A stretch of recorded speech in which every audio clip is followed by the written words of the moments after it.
वो नहीं नहीं ले सकते, सर्टिफिकेट ले सकते हैं, कौन मना कर रहा है?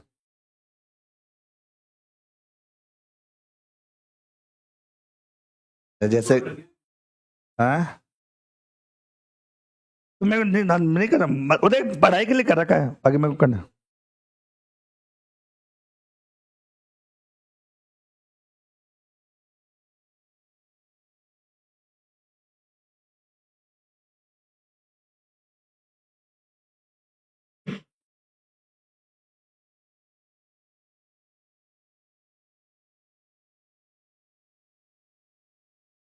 जैसे कि ये रहता है, इसका मैं एडवोकेट बार काउंसलिंग को राजस्थान का मतलब LLB बार नहीं नहीं एडवोकेट का रहता है ना, बार काउंसलिंग लाइसेंस, ये लाइसेंस होता है ना, लाइसेंस सारे रहते हैं।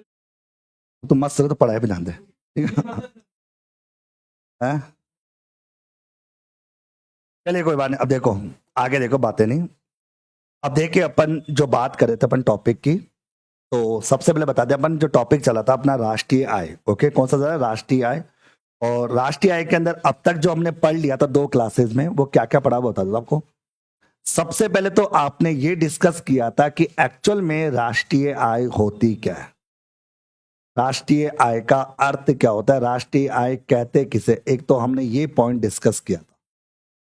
दूसरे नंबर पर आपका टॉपिक चल रहा है राष्ट्रीय आय की अवधारणाएं, राष्ट्रीय आय की अवधारणाएं। ये टॉपिक चला था कि जब राष्ट्रीय आय के अर्थ को अलग अलग प्रकार से अलग अलग विचारों के साथ पढ़ते हैं तो उन्हें राष्ट्रीय आय की क्या बोलते हैं, अवधारणाएं कहते हैं। और इन अवधारणाओं में हमने आपको देश की भौगोलिक सीमा में किए गए उत्पादन को पढ़ा, देश के नागरिकों के द्वारा किया गया उत्पादन पढ़ा, उसमें से जब डेप्रिसिएशन घटा तो हमने एनडीपी के बारे में डिस्कस किया, और जब डेप्रिसिएशन घटाया तो हमने एनएनपी के बारे में डिस्कस किया, और इसी एनएनपी को हमने बाजार मूल्यों के हिसाब से पढ़ा, और इसी एनएनपी को फैक्टर कॉस्ट के साथ पढ़ा। और जब आपको एनएनपी पढ़ाई गई फैक्टर कॉस्ट के साथ, वो कहलाई देश की शुद्ध राष्ट्रीय आय। इसे देश की शुद्ध राष्ट्रीय आय के नाम से जाना गया, ये देश की शुद्ध राष्ट्रीय आय के नाम से जानी गई।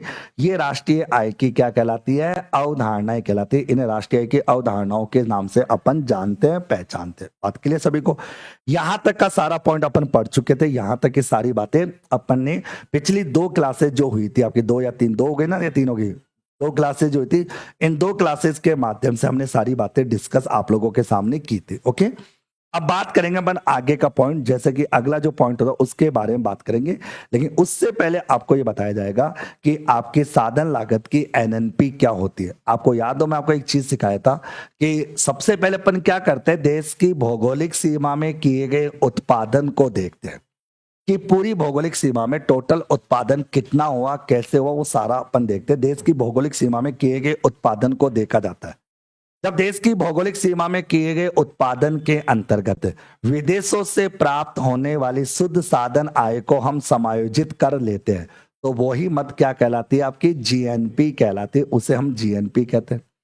और उसी जीएनपी में से अगर संपत्तियों की बात करें, इसकी बात डेफिनेशन करें, तो क्या कहलाती है, एनएनपी कहलाती है। और ये एनएनपी होती है आपकी कौन सी प्राइस पर, मार्केट प्राइस पर।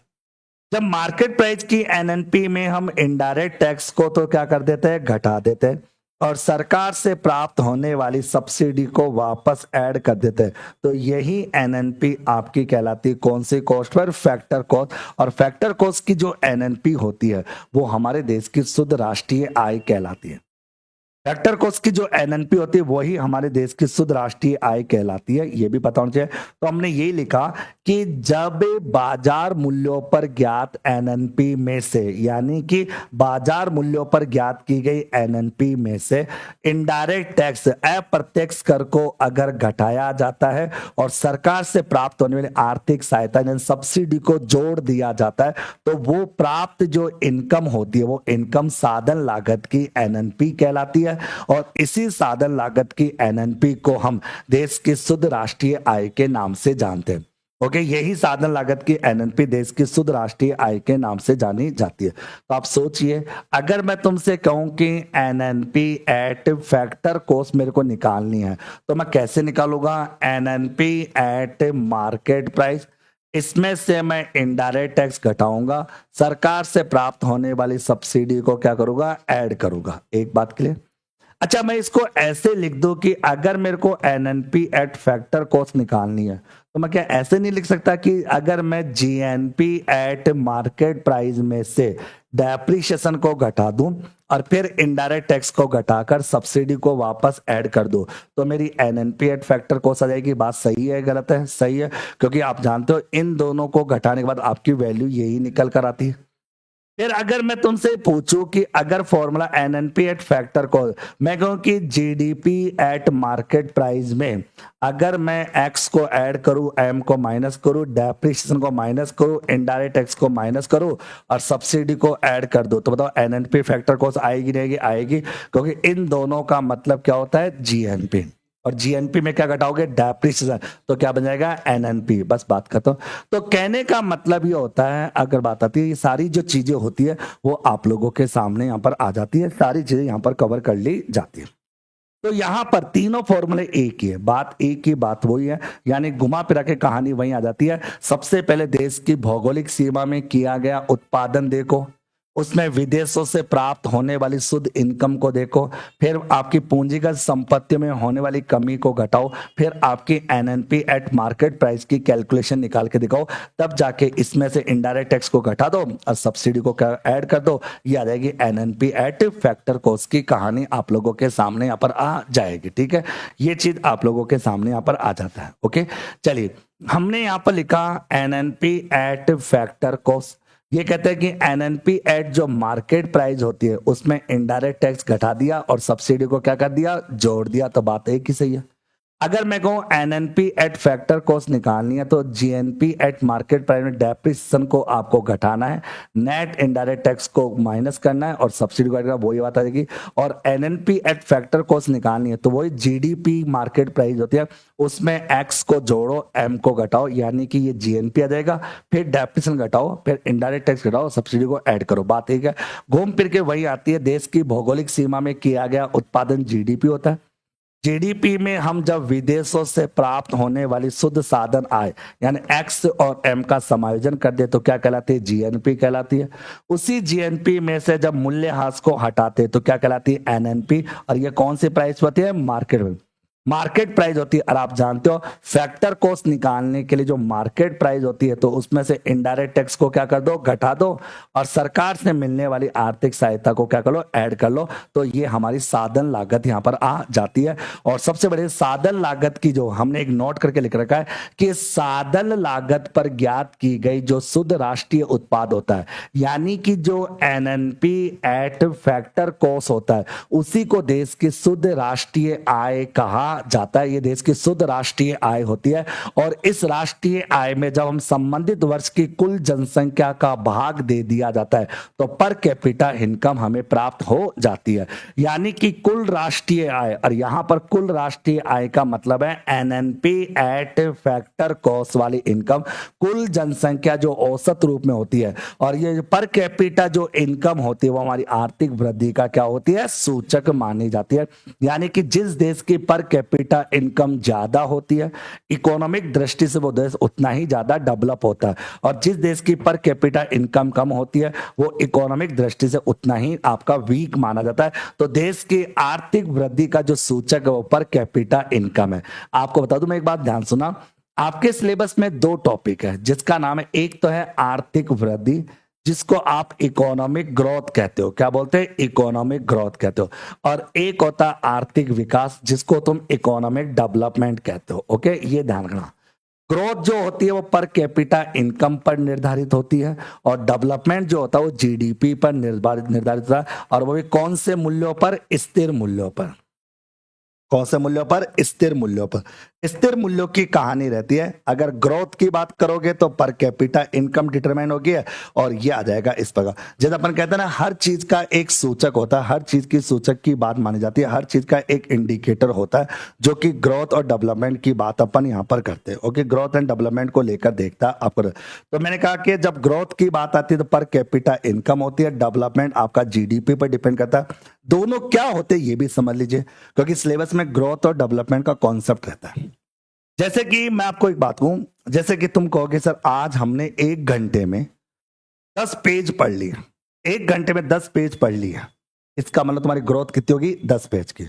अब मैं पूछूं बेटा तुमको याद कितना है, उसे याद तो बिल्कुल भी नहीं है। तो ग्रोथ तो तुम्हारी हो गई है लेकिन तुम्हारा डेवलपमेंट नहीं हुआ। ग्रोथ तो हो रही है लेकिन डेवलपमेंट नहीं हुआ। ग्रोथ का मतलब होता है मात्रात्मक और डेवलपमेंट होता है मात्रात्मक प्लस गुणात्मक।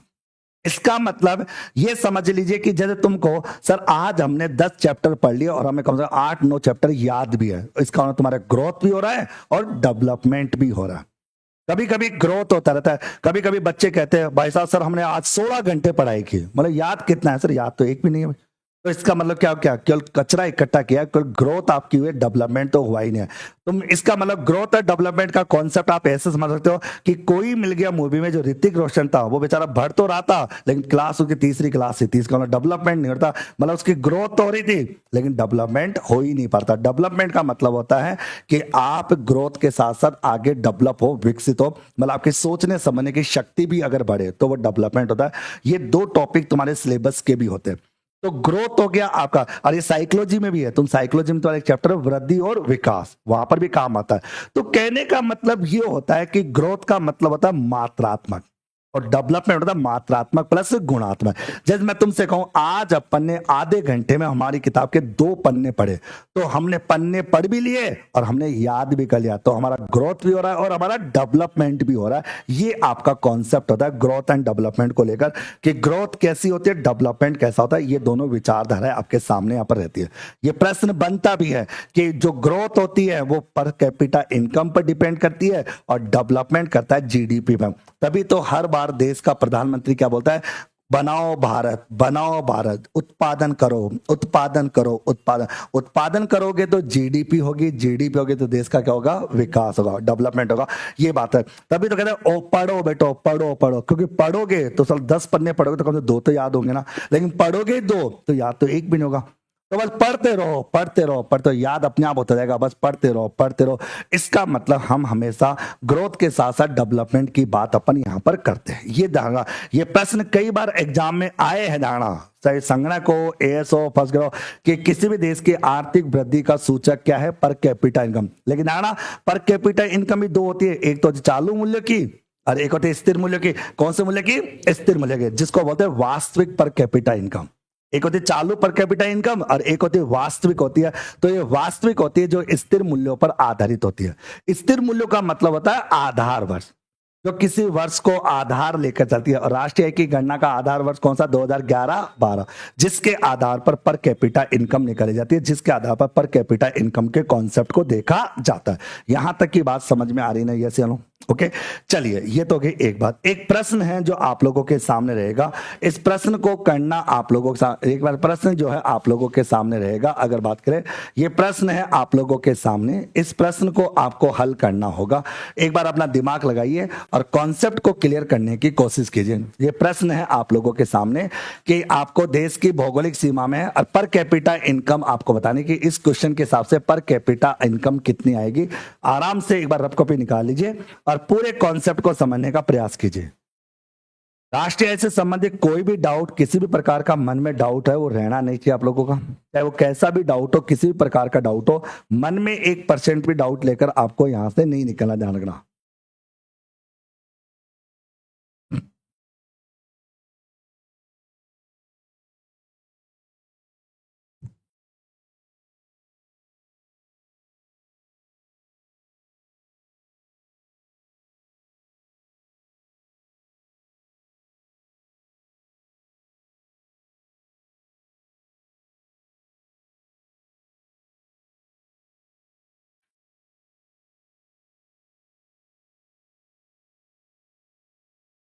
आराम से सोच समझ के जवाब देना, आराम से, तसल्ली से, ठंडे दिमाग से।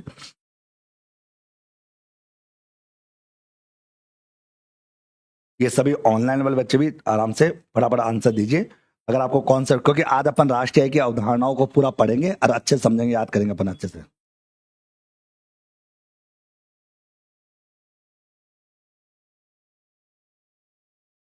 चाहे वो रेट का विद्यार्थी हो, चाहे फर्स्ट ग्रेड, यूपी टेल, कोई भी विद्यार्थी, सभी लोग जाना, जितने जितने भी लोग पढ़ रहे हैं ढंग से पूछ लेना, कोई डाउट हो तो। बताया, ढंग से, आराम, तसल्ली से, जल्दबाजी नहीं, कॉन्सेप्ट को क्लियर करना है।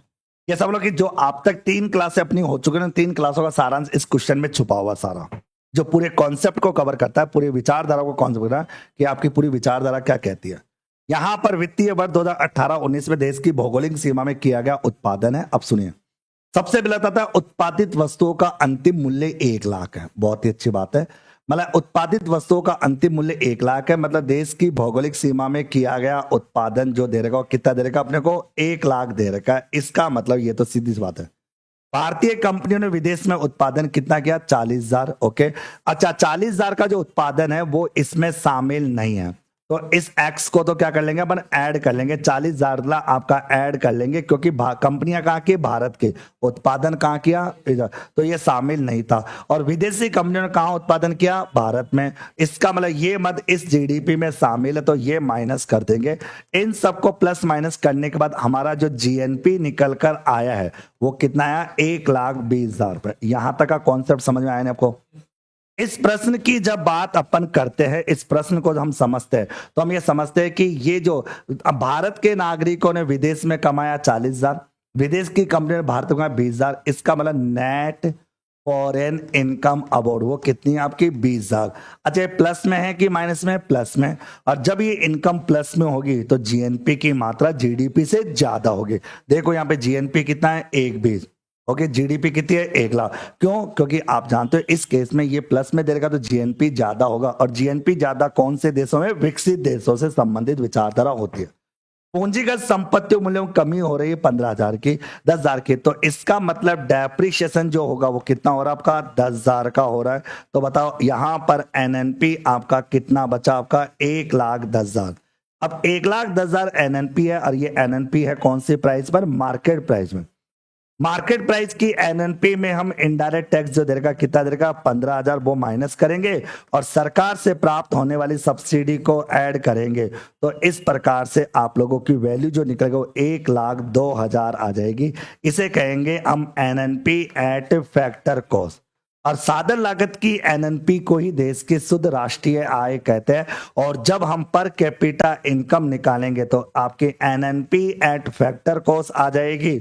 उसमें से आपकी कुल जनसंख्या या औसत जनसंख्या जो भी होती है उसका डिवाइड किया जाएगा। तो यहां पर 1,02,000 रुपए आता है, बटे में हम 10,000 करते हैं तो 10.2 आपकी आ जाती है, पर कैपिटा इनकम निकल कर आ जाती है। कभी कभी ध्यान रखना, हमेशा एक चीज और समझने को ना, जब भी पर कैपिटा इनकम निकाली जाती है, हालांकि आज तक कभी किसी ने गौर नहीं किया, लेकिन आप गौर जरूर करना, जब भी किसी देश की पर कैपिटा इनकम निकाली जाती है तब कभी भी ध्यान रखना, कुल जनसंख्या का भाग नहीं देते, बल्कि किसका देते हैं, औसत जनसंख्या का भाग देते हैं। औसत जनसंख्या क्या होती है, जब समझाता हूं। जैसे सपोज करो कि मेरे को 2025-2026 के अंतर्गत 2025-2026 की पर कैपिटा इनकम निकालनी है। 2025-26 का मतलब होता है 1 अप्रैल 2025 से लेकर 31 मार्च 2026 तक। यही हुआ भाई, 1 अप्रैल 2025 से लेकर 31 मार्च 2026 तक का समय होता है। तो जनसंख्या 1 अप्रैल के लिए कि 31 मार्च के लिए, क्योंकि जनसंख्या तो हर दिन क्या होती रहती है, बढ़ती रहती है या कम होती रहती है। तो इस केस में क्या होता है, 1 अप्रैल 2025 में कितनी जनसंख्या थी और 31 मार्च 2026 में कितनी जनसंख्या थी, दोनों को लेते हैं और उसमें 2 का भाग लगाते हैं, तो आती है कौन सी जनसंख्या, औसत जनसंख्या। हमेशा औसत जनसंख्या का ही भाग लगता है। लेकिन ये दुर्भाग्य है हमारे देश का, ये अगर दुर्भाग्य की बात अपन कहते हैं कि हम जो कभी कभी किताबें पढ़ते हैं उन किताबों में कुल जनसंख्या शब्द का प्रयोग होता है, जो कि गलत होता है बेसिकली। आरपीएससी भी हमेशा कुल जनसंख्या लिख के छोड़ देती है, क्योंकि वो भी बेवकूफ है, नशे में रहती है। कुल जनसंख्या का मतलब गलत शब्द है, असली शब्द होता है औसत जनसंख्या। क्योंकि कुल जनसंख्या तो कब की लोगे बताओ, जनसंख्या तो हर पल बढ़ती रहती है। अब कई गधे टाइप के स्टूडेंट आ जाते हैं, सर वो जनगणना तो 11 साल में एक बार होती है, 10 साल में एक बार होती है, और आप भी पीछे, अरे भाई जनगण, अब देखो कई बार ये पूछ लेते बच्चे, भोले होते बच्चे, कि सर ये बताओ कुल औसत तो सब बाहर भी गई, ये कैसे पता पड़ेगा कि 1 अप्रैल में कितनी थी और 31 मार्च में कितनी थी। जनगणना तो 10 साल में एक बार होती है, या तो 2011 में जनगणना हुई थी, अब 2021 में होगी। तो भाई अब मैं तुमको समझा दूं, जनगणना के आंकड़े जो है ना वो 10 साल में प्रकाशित होते, गणना तो हर दिन होती है। गणना की रिपोर्ट तो हर समय चलती रहती है, हर समय, चाहे देखते रहना आप लोग कभी अखबार में देख लिया अगर आज की जनसंख्या इतनी, आज की जनसंख्या इतनी, आज की जनसंख्या इतनी रहती है। रिपोर्ट जो होती है ना वो 10 साल में प्रकाशित होती है जिसमें पूरा डाटा पब्लिश होता है। गणना तो हर समय चलती रहती है, हर समय। तो ये भी गलतफहमी निकाल देना, कहीं कहीं कोई खुरापाती रहती है दिमाग में। और सब वो जनगणना तो आपने लिख दिया, चलो जनसंख्या तो जनगणना तो 10 साल में होती है, आप 25-26 की कैसे बता दोगे। तो रिपोर्ट जो होती है ना वो 10 साल में जारी होती है, गणना तो हर पल चलती रहती है। आई बात समझ? जैसे राष्ट्रीय आय है तो राष्ट्रीय आय की गणना तो हर दिन होती है, लेकिन रिपोर्ट होती है साल में एक बार। ये होता तरीका। आई बात समझ? तो कभी भी धारणा पर कैपिटा इनकम शब्द का प्रयोग जब अपन करते हैं ना तो वहां कुल जनसंख्या के स्थान पर औसत जनसंख्या काम में ली जाती है। यहां तक की कहानी समझ में आई या नहीं? यस या नो बताओ, यहां तक का पॉइंट क्लियर हो गया क्या? अब सुनिए, अब आपने अवधारणाओं में 5 टॉपिक पढ़ लिए। देखो 5 टॉपिक, अब तुम सब 5 कब पढ़ लिया हमें तो कुछ पता ही नहीं। बताओ देखो क्या। एक तो देश की भौगोलिक सीमा में किया गया उत्पादन जीडीपी पढ़ लिया। जीडीपी के बाद आपने देश की विविध जीएनपी पढ़ लिया, एनडीपी आपने पढ़ लिया, एनएनपी आपने पढ़ लिया और पर कैपिटा इनकम पढ़ लिया। और इस कॉन्सेप्ट को सीखने फैक्टर को समझ ली और मार्केट प्राइस समझ ली। यहां तक तुम सारी बातें सीख ले। यानी कि राष्ट्रीय आय की अवधारणाएं कितनी होगी? 5। वैसे मैं बता कि राष्ट्रीय आय की टोटल अवधारणाएं कितनी होती है? 7, जिनको बना। अब 2 चीज और बचती है, एक बचती है व्यक्तिगत आय और एक होती है खर्च योग्य व्यक्तिगत आय। ओके, अब प्रश्न क्या बनता है, जैसे कि अगर बात करें, एक तो व्यक्तिगत आय होती है और एक होती है खर्च योग्य व्यक्तिगत आय होती है जिसको। तो सबसे पहले तो अपन यही कॉन्सेप्ट पढ़ते हैं कि व्यक्तिगत आय का मतलब क्या होता है, पर्सनल इनकम किसे कहते हैं। और सबसे बड़ी बात है इसी का क्वेश्चन एग्जाम में कई बार आता है, क्योंकि जहां पढ़ाई टिपिकल लगने लग जाती है ना बच्चे को, समझ जाओ पेपर वहीं से आना प्रारंभ कर देता है। इजी बातें तो हर किसी को समझ में आ जाती है। तो कहते हैं ना, जैसे मान लो ये समझ लो कि व्यक्तिगत आय का कॉन्सेप्ट बहुत आसान है, बहुत इजी है। क्योंकि हमारे देश की जो राष्ट्रीय आय होती है वो राष्ट्रीय आय तो पूरे देश की इनकम होती है, पूरे देश की इनकम होती है। उस पूरे देश की इनकम में से कुछ चीजों को हम ऐड करते हैं, कुछ चीजों को हम घटाते हैं। चाहे वो आपकी कंपनी का कोई लाभांश हो, चाहे वो किसी भी प्रकार का कोई निगम कर हो, कॉर्पोरेट टैक्स हो, या किसी भी प्रकार की सामाजिक सुरक्षा योजनाओं के लिए सरकार ने कोई अंशदान अगर किया हो, वो सब चीजें तो हम क्या कर देते हैं? माइनस कर देते हैं उनको। क्यों? क्योंकि वो राष्ट्रीय आय का हिस्सा नहीं होती, वो किसका होती है? व्यक्तिगत आय का हिस्सा होती है। आप ये बताइए, किसी कंपनी को कोई लाभांश देना है तो लाभांश किसको मिलेगा? व्यक्ति को मिलेगा। तो सिंपल जवाब, देश की इनकम नहीं है तो देश की इनकम से क्या कर दो? हटा दो। निगम कर है वो हटा दो। सामाजिक सुरक्षा योजनाओं के तहत अगर कोई भी भुगतान हुआ है वो माइनस कर दो। और इसके अलावा जितने भी स्थानांतरण भुगतान होते हैं, एक शब्द होता है धारणा राष्ट्रीय आय में, स्थानांतरण भुगतान। ये बड़ा प्यारा शब्द होता है। स्थानांतरण भुगतान जो होते हैं ना वो देश की इनकम नहीं होती, लेकिन एक व्यक्ति की इनकम तो होती है। स्थानांतरण भुगतानों को हम एक तरफा भुगतान कहते हैं। क्या बोलते हैं? एक तरफा भुगतान। और इन भुगतानों को राष्ट्रीय आय में कभी शामिल नहीं किया जाता, लेकिन व्यक्तिगत आय में जरूर शामिल किया जाता है। इसीलिए इन भुगतानों को क्या कर देते हैं? जोड़ देते हैं, प्लस कर देते हैं। आई बात समझ? कहने का मतलब से मैं समझाता हूं, स्थानांतरण भुगतान का मतलब क्या होता है, एक तरफा भुगतान क्या होता है। एक तरफा भुगतान, जैसे सपोज करो तुम लोगों ने मेरे को फीस जमा कराई, ये एक तरफा है या दो तरफा? ये एक तरफा, तो ये दो तरफा होगा। कैसे? सुनो, इसलिए तो तुम्हारी जो फीस होती है ना वो हमारी राष्ट्रीय आय का हिस्सा है।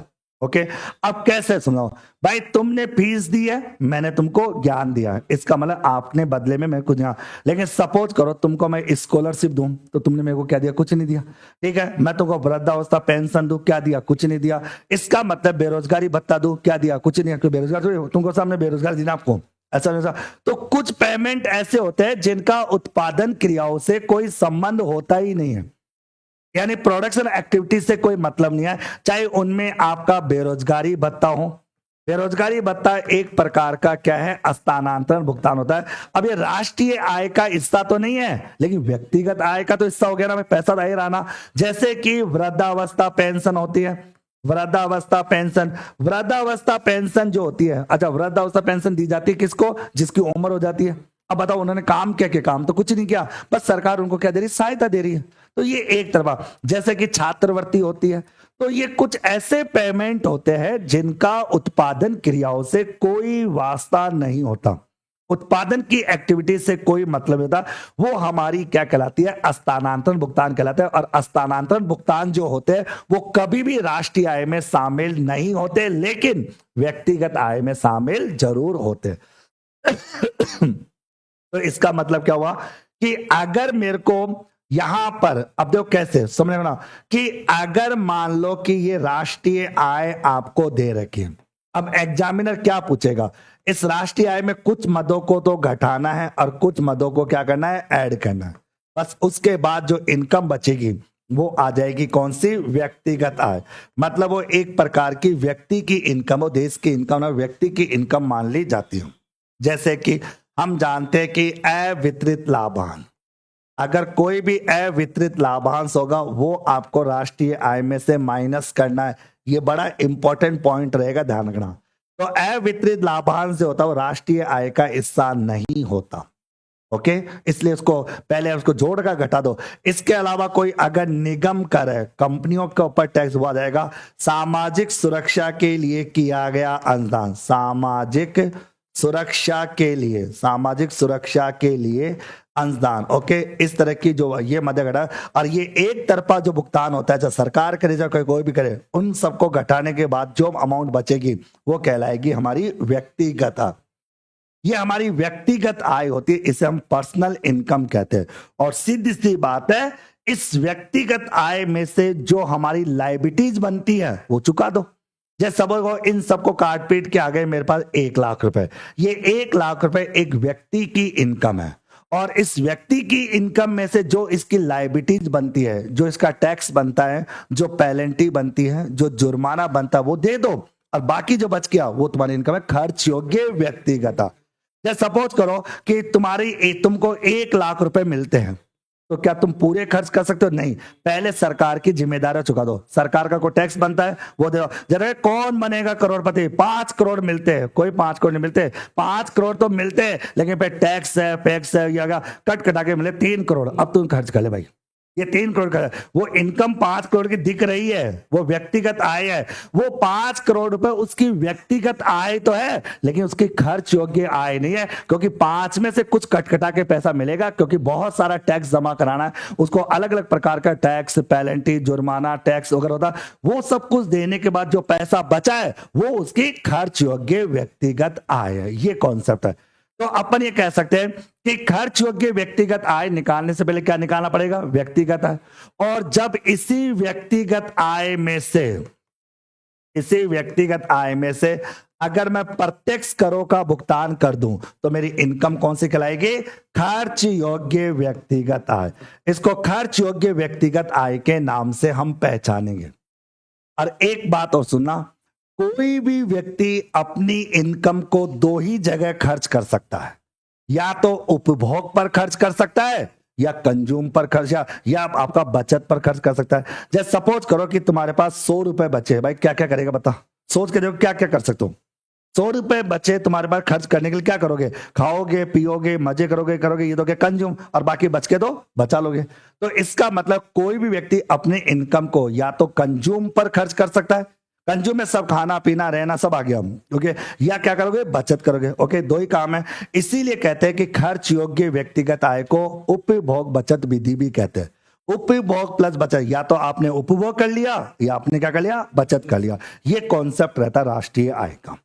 तो हमने आगे तुम्हारे लिए ये लिख रखा है खर्च योग्य व्यक्तिगत। तो क्या लिखा कि जब व्यक्तिगत आय में से, जो मैं तुमको पढ़ाऊंगा में, जब प्रत्यक्ष करों को घटा दिया जाता है तो प्राप्त होने वाली इनकम खर्च योग्य व्यक्तिगत आय कहलाती है। अर्थात खर्च योग्य व्यक्तिगत आय होती है व्यक्तिगत आय माइनस प्रत्यक्ष कर, जिसमें आयकर आ जाएगा। हम ये भी कहते हैं कि उपभोग पर किए गए खर्च और बचत पर किए गए खर्च का जो टोटल होता है वो भी हमारी खर्च योग्य व्यक्तिगत आय कहलाती है। यानी कि कोई व्यक्ति या तो उपभोग पर खर्च करता है तो फॉर्मूला ये भी बन सकता है कि खर्च योग्य व्यक्तिगत आय बराबर उपभोग कर किया गया खर्च प्लस बचत पर किया गया खर्च। और व्यक्तिगत आय का मतलब बता चुका कि जब जो राष्ट्रीय आय होती है, और यहां राष्ट्रीय आय का मतलब है एनएनपी एट फैक्टर कॉस्ट की इनकम, इसमें से जब निगमों का अवितरित लाभांश घटा देते हो, निगम कर घटा देते हो या सामाजिक सुरक्षा के लिए किए गए भुगतान हटा देते हो और सरकारी स्थानांतरण भुगतानों को क्या करते हो, ऐड करते हो या व्यापारिक स्थानांतरण भुगतानों को ऐड करते हो, तो कहलाती आपकी कौन सी आय, व्यक्तिगत आय। और इसी व्यक्तिगत आय में से जब प्रत्यक्ष कर को घटा देते हो तो क्या जाएगी, खर्च योग्य व्यक्तिगत आ जाती है। ये कॉन्सेप्ट रहता है हमारी राष्ट्रीय आय को लेकर। मैं बता चुका कि जो पर कैपिटा जो इनकम होती है वो आर्थिक वृद्धि का सूचक होती है और आर्थिक विकास का सूचक जीडीपी होती है, वो भी कौन से मूल्यों की, स्थिर मूल्यों की। स्थिर मूल्यों की जीडीपी की बात करते हैं, स्थिर मूल्यों की जीडी और जीएनपी को लेकर हम यहाँ विचार यहाँ पर रखते हैं। तो ये थी 7 प्रकार की अवधारणा है। अब चीजों को ढंग से समझने की कोशिश करोगे तो कोई ज्यादा टिपिकल नहीं है, मैं तुमको एक कहानी के तौर पर समझा देता हूं आपका पूरी बात। और इस चैप्टर में समझने की बात यही है, आगे तो सब रटने वाली बातें सारी, समझने का टॉपिक यही है। अब तुमने जब ये पूरा पढ़ाना था, आज अपनी 4थे नंबर की क्लास है, इस पूरे 4थे नंबर की क्लास में मतलब क्या पढ़ा तुमने, जब चलो देखो कैसे चलते हो तुम, चल रहे हो ऐसे। सबसे पहले घर से स्टार्ट हो गए, घर में जितना भी काम किया वो सारा काम क्या कहलाया, जीडीपी। बताओ कहलाया या नहीं कहलाया, जीडीपी। वो तो जीडीपी हो गया, ये तो गया हमारा घर का मामला। अब घर के मामले में से बाहर वालों को क्या कर दो, माइनस कर दो, और जो अपना बाहर वाला उसको वापस ले आओ, यानी कि जो फॉरेन से जो भी अपना बनता है वो आपका सेटलमेंट कर लो। तो ये क्या बन गया हमारा, जीएनपी। मानते या नहीं मानते, यस या नो, हाँ या ना।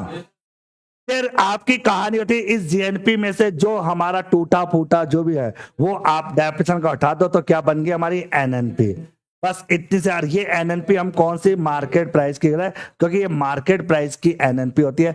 इसी मार्केट प्राइस की एनएनपी में से इनडायरेक्ट टैक्स को घटा दो, सरकार से प्राप्त होने वाली सब्सिडी को ऐड कर दो, तो ये कहलाएगी एनएनपी एट फैक्टर कॉस्ट कहलाएगी। और इसी को हम देश की शुद्ध राष्ट्रीय आय अपन कहेंगे, ये देश की शुद्ध राष्ट्रीय आय कहलाएगी। बात समझे आप लोगों। और इसी में से पर यहां तक, इसी एनएनपी में जब औसत जनसंख्या का भाग लगा दिया जाता है तो हमारी पर कैपिटा इनकम आ जाती है, यानी कि पर कैपिटा इनकम आ जाती है, जो कि हमारी आर्थिक वृद्धि का सूचक मानी जाती है। आर्थिक वृद्धि का सूचक इसे कहेंगे। चलो ये तो गया एक काम। अब चलते इस कहानी को। इसी राष्ट्रीय आय में से अगर मैं अवितरित लाभांश को हटा देता हूं कंपनियों के, इसी में से अगर मैं निगम कर को हटा देता हूं, इसी में सामाजिक सुरक्षा के लिए किए गए अंशदान, सामाजिक सुरक्षा अंशदानों को हटा देता हूं, और इसके साथ साथ स्थानांतरण भुगतानों को क्या कर लेता हूं, ऐड कर लेता हूं, स्थानांतरण भुगतानों को ऐड कर लेता हूं, तो अपन जानते हैं ये कहलाती है हमारी कौन सी, व्यक्तिगत आय कहलाती है। और इसी व्यक्तिगत आय में से मैं प्रत्यक्ष कर को घटा देता हूं तो मेरी इनकम खर्च योग्य व्यक्तिगत आय कहलाती है। बस यही तो कहानी है इस पूरे चैप्टर की। ये पूरा एक चैप्टर है जो अगर बात आती है तो ये पूरी कहानी है इस चैप्टर की, इस पूरी कहानी की बात है जिनको हम राष्ट्रीय आय की अवधारणाओं के नाम से जानते हैं। ये हमारे देश की राष्ट्रीय आय की अवधारणाओं को लेकर चलती है। टोटल मिला के 7 अवधारणाएं होती है। इन 7 अवधारणाओं को अलग अलग प्रकार से समझते हैं, चाहे आपकी कोई सी भी अवधारणा, पूरी कहानी ऐसी रहती है एग्जाम। अब इसके अलावा एग्जामिनर की कोई औकात नहीं है कि कुछ और पूछ ले, मैं सारी कहानी समझा दी बहुत अच्छे से। बताओ समझ में आया या नहीं आया, यस या नो। श्योर। अब अपनी किताब का पेज नंबर आप लोग निकाल लीजिए, 485 486। 10 मिनट का टाइम मैं तुमको दूंगा पूरा। आप अपनी अपनी किताब का पेज नंबर 485 486 निकाल लीजिए। अगर आप ग्रेड फर्स्ट कॉमर्स से तैयारी कर रहे तो वहां पर हमने पूरी शिद्दत के साथ शानदार नोट्स आप लोगों के लिए बना रखे किताब के अंदर। किताब निकालकर अच्छे से पढ़ लीजिए। ऐसी वैसी बंदी होती, चलो फालतू बानी। एक तो तुमको 99 रुपए में एसी में पढ़ा रहे, तुम बढ़ाई तो करनी, ऊपर से बोले एसी बंद करा दो। ऐसी में आदत डाल रखने की, नौकरी लगेगी सरकारी तो, है।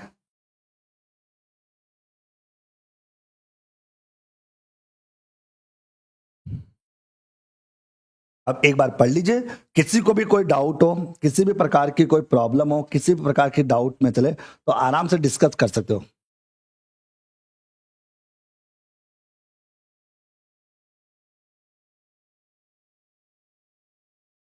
कुछ कुछ पल्ले पड़ा है नहीं पड़ा सारा, मैडम याद हुआ या नहीं हुआ तुम दोनों को, पक्का याद हुआ ना, पूछोगे ध्यान तुम्हारे। तू बोल।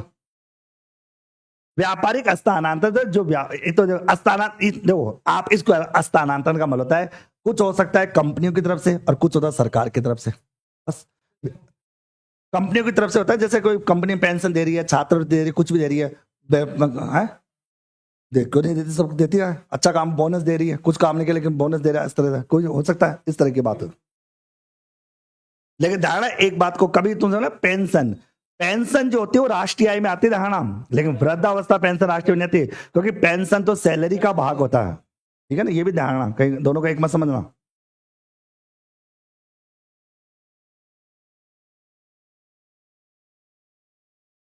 और भी किसी के मन में डाउट हो बता देना आराम से, कोई भी किसी प्रकार के मन में डाउट हो, किसी भी प्रकार को देकर डाउट हो बता देना। एक बालक के कल से बड़ी क्या क्या दिक्कत है, क्या इसको कौन कीड़ा काट रहा है? सर बताइए, रामगढ़ विषधारी वन्य जीव अभ्यारण्य 16 मई है अरे मई 2022 से आता, कल तो क्या 16 मई क्या 22 मई का पीछे पड़ गया। कभी कभी हो सकता है घोषणा हो जाती है लेकिन उसको लागू 2-4 दिन बाद कर देते हैं, तो क्या दिक्कत आ गई? मतलब कोई भी चीज को पीछे पड़ जाते हैं, 16 तारीख से कोई बर्थडे मनाएगा उसका है? क्या बड़ा कौन सा बोला? हाँ, रामगढ़ वाला ही है, क्योंकि ये पहले तो अपना था रन तो बोलेंगे, रामगढ़ वाला हो गया अब तो। किताब में साफ साफ दे रहे क्या, अपने एरिया दे रहे का बाकायदा है। हाँ तो जो भी तो, अरे तो राष्ट्रीय जब तुम रन तो 273 है टाइगर में। नहीं तो रणथंभौर नहीं आएगा, रामगढ़ वाला आएगा दहाड़। हाँ ठीक है ना, इसलिए गलत नहीं है।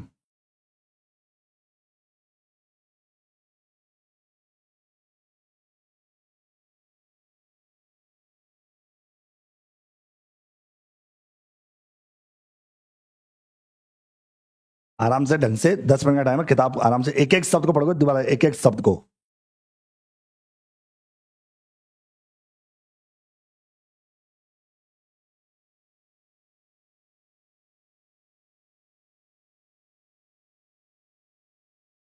पूरी स्टोरी फिर लग जाती है।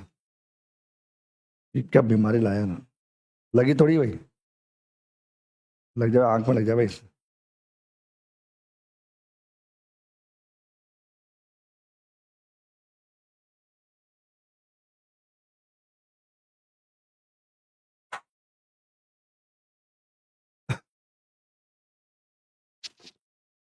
धीरे धीरे पढ़ोगे आराम से तब।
है समझ में पूरा ढंग से अच्छे से।